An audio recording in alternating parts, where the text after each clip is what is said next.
রাজধানী ঢাকা নিরন্তর ছুটছেন কর্মব্যস্ত মানুষ, ছুটছে যানবাহন, প্রয়োজনে বা অপ্রয়োজনে বাজছে হর্ন। চারপাশে নানা কারণে তৈরি হচ্ছে শব্দ দূষণ। এক্ষেত্রে আইন থাকলেও নেই মানার কোনো প্রবণতা।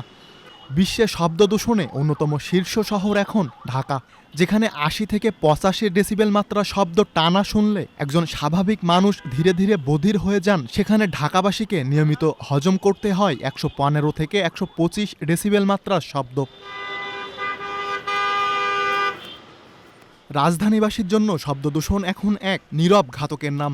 বিভিন্ন গুরুত্বপূর্ণ এলাকায় সড়কের পাশে পরিবেশ অধিদপ্তর, ট্রাফিক বিভাগ ও বিভিন্ন স্বেচ্ছাসেবী সংগঠনের শব্দ দূষণ না করার আহ্বান জানিয়ে নানান বিজ্ঞপ্তি থাকলেও তা মানছেন না কেউ।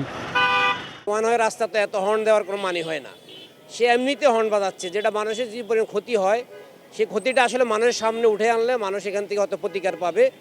আর দিন দিন আসলে এই প্রবলেম নিয়ে বাচ্চারাও অনেক বেশি হ্যাসার্ড ফিল করতেছে, হার্ডলি হর্নের কারণে বধির সংখ্যা বেড়ে যাচ্ছে। শব্দ দূষণের কারণে আসলে আমাদের অনেক সমস্যা হয়, কানের সমস্যা হয়, চলাচলের সমস্যা হয়।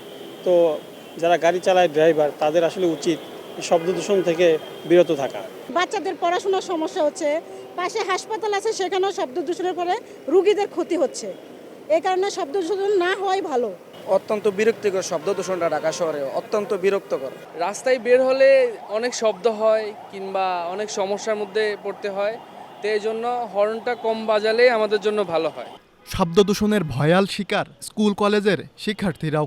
মাত্রাতিরিক্ত শব্দ দূষণ প্রভাব ফেলছে তাদের নিয়মিত জীবনেও। স্কুল কলেজের পাশে অনবরত শব্দ দূষণ হচ্ছে, হর্ন দিচ্ছে গাড়ির। তো এটা আমাদের পড়াশোনার কিংবা আমি পরীক্ষার টাইমে বিশেষ করে যখন আমাদের পরীক্ষাটা হয় তখন আমরা গাড়ির আওয়াজের কারণে তখন মাইন্ড ডাইভার্ট হয়ে যায়, তখন যেই টপিকে লিখতে থাকবো তখন এটা একটা সমস্যা। এমনি টায়ার্ড লাগে, সারাদিন ক্লাসমেটদের কথাবার্তা বলেন বা আশেপাশে যাওয়ার সময় কথাবার্তা, তার উপরে এমন হর্ন, তো মাথা ব্যথা তো স্বাভাবিক হবেই।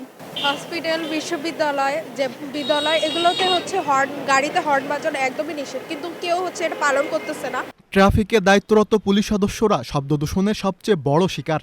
পেশাগত দায়িত্ব পালন করতে গিয়ে শব্দ দূষণে নানান স্বাস্থ্য সমস্যায় ভুগছেন ঢাকার অধিকাংশ ট্রাফিক পুলিশ সদস্য। ২০২০ সালে ঢাকা মেট্রোপলিটন পুলিশের দায়িত্বরত ২০০ জন ট্রাফিক পুলিশের শ্রবণ স্বাস্থ্যের ওপর জরিপ চালায় ক্যাপস। এতে দেখা যায় শব্দ দূষণে ১১% পুলিশের শ্রবণ শক্তি ক্ষতিগ্রস্ত হয়েছে। ১৫% সাধারণভাবে মোবাইলের কথা শুনতে পান না। ১৯% পরিবারের অন্য সদস্যদের তুলনায় বেশি ভলিউম দিয়ে টিভি দেখেন। আর ৩৩% উচ্চস্বরে কথা না বললে কানেই শুনতে পান না। কতগুলো গাড়িকে নিষেধ করব? এই যে অযথা হরেন বাজায়, এগুলো করার কিছু নেই। কেউ শোনা না, একদিকে জাম থাকলে আর একজন গালি দেয়, এটাই স্বাভাবিক। আমরা শোনা ভান করি। এক সিগন্যাল বন্ধ থাকলে আর এক সিগন্যালতে গাড়ি হরেন দেয়, আমাদের কানের সমস্যা হয়। এখন ওই ওরা তো বোঝে না, কানে তো কমে একারেই শোনা যায় না। এখন এই যে সেটেরই হরেন, আমাদের সেটে রাখলে অনেক সময় আমরা অ্যাবসেন্ট মাইন্ডে চলে যাই। এই বিশেষ করে এই শব্দ ইয়েতে কানগুলি একদম অনেক দিয়ে আমাদেরই হয়ে গেছে। মানুষ আসলে জেনে হোক না জেনে হোক, বুঝে হোক না বুঝে হোক, হর্ন বাজাতেই থাকে। তারা আসলে বুঝে না যে রাস্তায় জ্যাম থাকলে হর্ন বাজালে কোনো লাভ হয় না, এটা তারা বুঝে না। আবার দেখা যাচ্ছে যখন সিগন্যালে দাঁড়িয়ে থাকে তারা, হঠাৎ করে আমি সিগন্যালটা ছেড়ে দিলাম, হর্নটা বাজাতে ট্রেনে যাচ্ছে। আসলে কি বলবো, আসলে এটা তো বলার ভাষা নেই। এটা অ্যাকচুয়ালি ক্ষতিকৃত সবার। শব্দ দূষণ নিয়ন্ত্রণ বিধিমালা ২০০৬ অনুযায়ী আবাসিক এলাকায় দিনে শব্দের মাত্রা ৫৫ ডেসিবেল এবং রাতে ৪৫ ডেসিবেলের মধ্যে রাখতে হবে। এছাড়া হাসপাতাল ও স্কুল এলাকায় দিনে ৫০ এবং রাতে ৪০ ডেসিবেল গ্রহণযোগ্য। তবে বাস্তবে এসবের তোয়াক্কা করছেন না কেউ। আমরা শব্দ দূষণ কখন করব? যখন 65 ডেসিবেল, আমাদের একটা মাপ আছে সাউন্ডের, 65 ডেসিবেলের উপরে যখন সাউন্ড তৈরি হয়, সেই সাউন্ডটা আমাদের বিভিন্ন শারীরিক ক্ষতি করে, সেটাকে নয়েজ বলে আসলে। হ্যাঁ, শব্দ দূষণের পর্যায়ে চলে যায়। 65 ডেসিবেলের উপরে গেলেই এটা দূষণের পর্যায়ে চলে যায়, এবং এটা বেশিরভাগ ক্ষেত্রে 75 যখন ক্রস করে অথবা 85 ক্রস করলে এটা আমাদের শরীরের এবং কানের ক্ষতি করতে পারে, করে থাকে সাধারণত। এটা শুধু কানের ক্ষতি করে না, অন্যান্য যে আমাদের যে করোনারি হার্ট ডিজিজ থেকে শুরু করে মেন্টাল অস্থিরতা, মানসিক অস্থিরতা থেকে শুরু করে শরীরের আরো অন্যান্য ক্ষতিকর এফেক্ট ফেলতে পারে শরীরে। এদিকে শব্দদূষণ কমাতে 48 কোটি টাকা ব্যয়ে 2020 সালে পরিবেশ অধিদপ্তর থেকে নেওয়া হয় শব্দদূষণ নিয়ন্ত্রণ ও অংশীদারিত্বমূলক প্রকল্প শীর্ষক একটি প্রকল্প। তবে তার ফলাফল আশানুরূপ ছিল না।